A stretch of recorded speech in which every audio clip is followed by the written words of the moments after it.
Nah, itu enaknya di sini kita full dibayarin untuk makannya.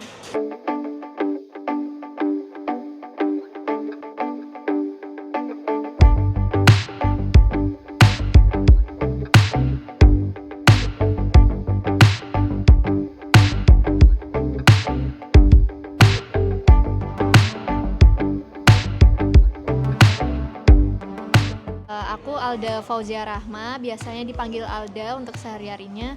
Aku ini merupakan mahasiswa dari Fakultas Biologi Unsud, jurusan Biologi, angkatan 2021, dan aku sekarang lagi menjalankan perkuliahan itu menuju ke semester 6. PKL di Ikamat ini ngambil topik keanekaragaman mangrove dan jasa ekosistem mangrove yang ada di Semarang Mangrove Center, Jawa Tengah. Oke, kalau aku sendiri Muhammad Rian Setiawan, saya sama kayak Alda, mahasiswa Fakultas Biologi Unsud, di mana sekarang lagi PKL di Kamat mengenai topik saya itu kajian konservasi ekosistem mangrove.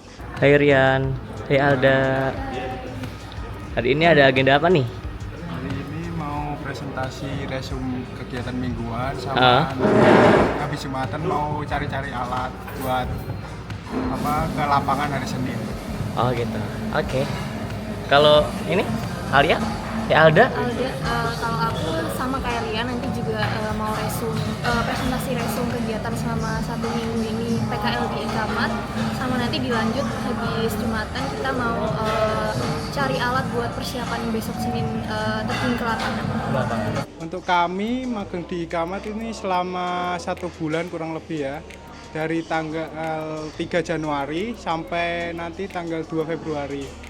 Dan mungkin akan banyak kita cari data di lapangan dan kita melakukan analisis data untuk selanjutnya dibuat kayak pelaporan gitu. Kalau jadwal kita dari jam 10 sampai jam 5 sore, dari hari Senin sampai Jumat setiap minggunya. Fix ya, satu titik aja nggak apa ya? Apa dua titik? Dua titik ya, kalau kita cariin ya atau 2 titik, kita ambil yang seberang sana sama seberang sini.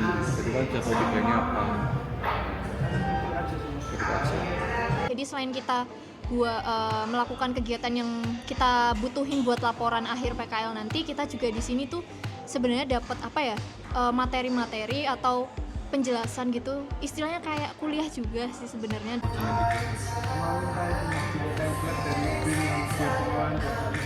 Oh ya, itu mungkin setelah ke lapangan aja ya. Biar kan fokus ambil tempat ini nggak semua data tadi di sini jadi.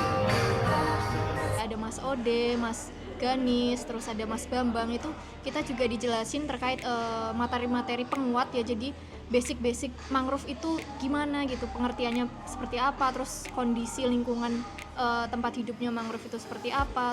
Misalkan ada burung apa yang diposisikan dipelihara, ada nggak? Burung yang dipelihara? Nggak ada ya? Nggak ada. Ya contohnya misalkan burung kontol ya, kontol yang dia hidupnya di Indonesia gitu. Meskipun burung kontol memang nggak dipelihara, tapi itu di market itu ada yang di jurnal-jurnal itu memang ada yang ngasih referensi kalau dijual harganya berapa juga ya. Misalkan burung kontol ditemukan di sana di wilayah itu, terus harganya 10.000 per 1 ekor, kita temuin di situ misalkan ada 20 ekor, ya, terus itu tinggal dikalikan aja.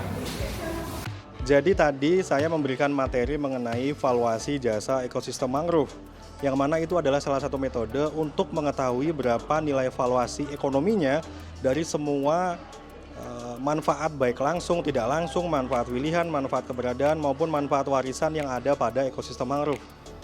Sehingga kita bisa tahu nih berapa sih valuasi sebuah ekosistem mangrove dan dikonversi ke nilai ekonominya. Dalam hal ini adalah nilai rupiah ya, dalam waktu kurun 1 tahun. Dan ini data yang sangat penting juga apabila digunakan sebagai dasar untuk bisa mengelola sebuah kawasan ekosistem mangrove supaya tidak dialihfungsikan ke fungsi-fungsi yang lain.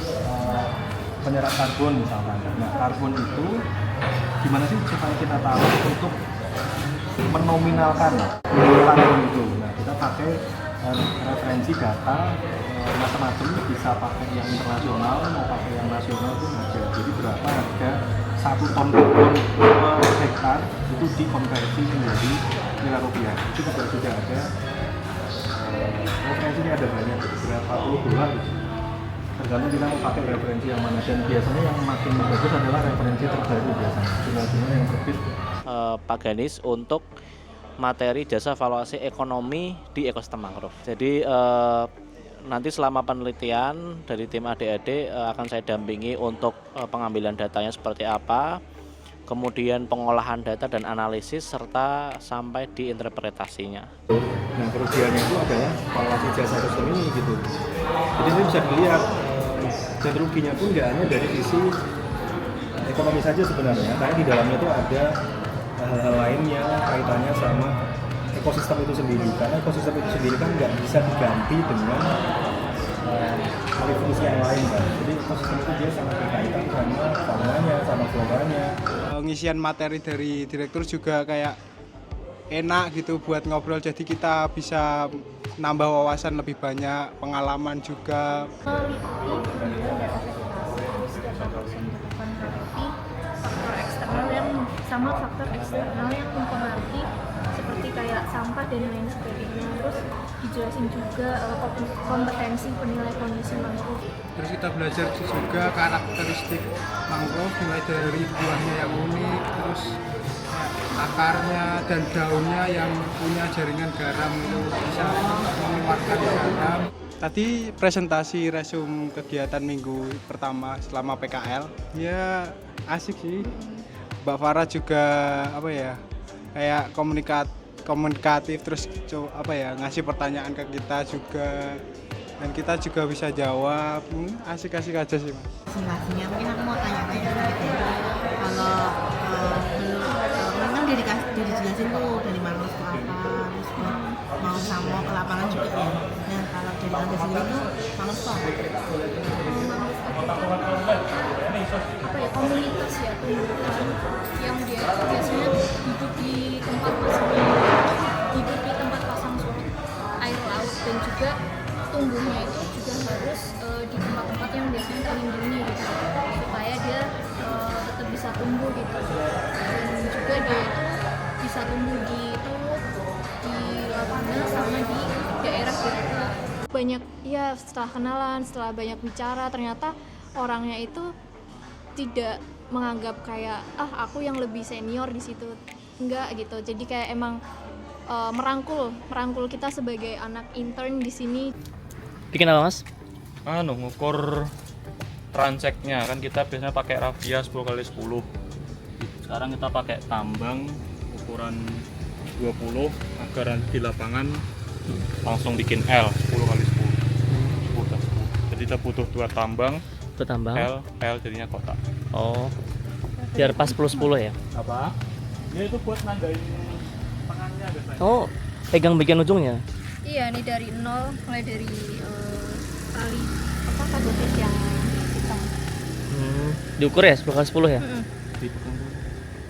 Terus kita juga sebelum ke lapangan itu kita juga diajarin untuk menentukan alat bahan yang nantinya kita perlukan apa aja, terus metode untuk pengolahan datanya, terus habis itu cara pembuatan laporannya juga kita juga diajarin di sini. Pulpen sama ini ya buat ngukurinnya, pasang di sini ya, buat pensil sama rafianya. GPS tuh, Biasanya tipe langsung pakai. kamera HP, buku dan nomor kode meteran. Yang belum di list lagi nanti biar enggak Meteran udah, tuh meteran. hand counter, gunting belum ya berarti ya. Tadi kita telah mengambil alat dan bahan-bahan yang akan digunakan untuk pengambilan data di lapangan. Contohnya seperti tali rafia, transek, kemudian ada meteran jahit buat ngitung diameter pohon, kemudian ada salinometer, pH meter, dan refraktometer. Nah, itu akan kita lakukan kegiatan di lapangan mulai minggu depan, mulai Senin. Ada pengambilan data mangrove, kemudian ada juga untuk wawancara jasa evaluasi mangrove. Buat barang pribadi berarti ini ya, besok pakai celana panjang, baju panjang buat pengaman, topi lapangan, mau cap ya nggak masalah sih. Biasanya kita pakai topi lapangan yang kawi mancing tuh. Selama kita offline ya, PKL offline di sini tuh kita pindah-pindah ya dari kafe, hari ini kafe yang ini, hari besok pindah kemana gitu. Jadi emang kita masih work from cafe ya untuk ini, dan lumayan seru juga, jadi nggak kaku gitu kesannya. Gue udah lagi ngapain? Hai, lagi makan.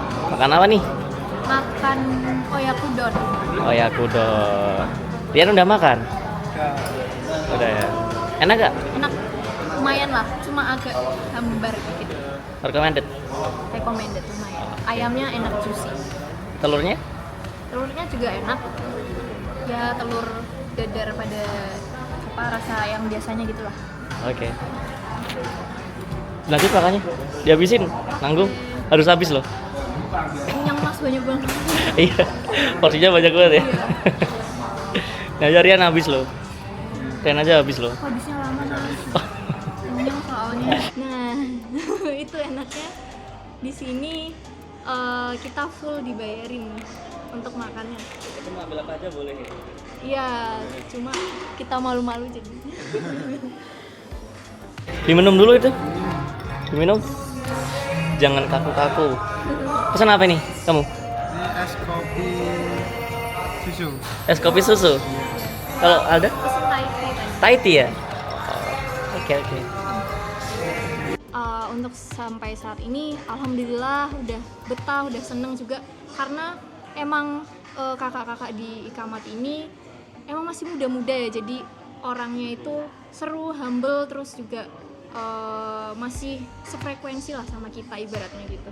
Dari saya sih sangat merekomendasikan, karena di sini tuh selain kita belajar banyak hal, kita tuh dapat apa ya, sesuatu habit baru gitu loh. Kalau kerja tuh gak harus sepaneng atau apa gitu, kita juga bisa fun tapi tetap sesuai dengan fungsinya dan tujuannya gitu. Bener-bener kayak tiap hari pamer nih aku bisa kerja sesantai ini, tapi tetap apa ya, tetap ngejalanin tugas kita gitu, walaupun di lingkungan yang se-fun itu gitu. Aku bener-bener merekomendasikan orang-orang di sekitarku itu buat join magang di Ikamat, karena emang lingkungannya seru, terus habis itu juga sangat informatif dan kita benar-benar dibantu dari nol gitu. Jadi harapan saya kepada Ikamat ya semoga lebih berkembang lagi, berkembang pesat, dan semoga lebih bermanfaat untuk keberlangsungan lingkungan di sekitar kawasan Semarang dan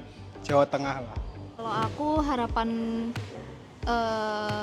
magang di Ikamat ini ya semoga aku nanti di sini bisa dapet wawasan atau ilmu yang sebelumnya aku belum dapat di kampus ya, karena memang untuk mata kuliah mangrove emang aku sama sekali belum pernah ambil. Jadi di sini tuh rasanya emang kayak ya udah kuliah gitu. Jadi bakal bermanfaat banget buat aku belajar nanti mulai dari dasar-dasar mangrove-nya, terus metodenya juga aku udah tahu, terus habis itu cara pengambilan datanya juga aku udah tahu gitu. Jadi nanti mungkin kalau misal kuliah aku bisa kayak udah tahu nih tentang ini, jadi kayak tinggal recall lagi materi-materi yang udah aku dapetin di Ikamat ini.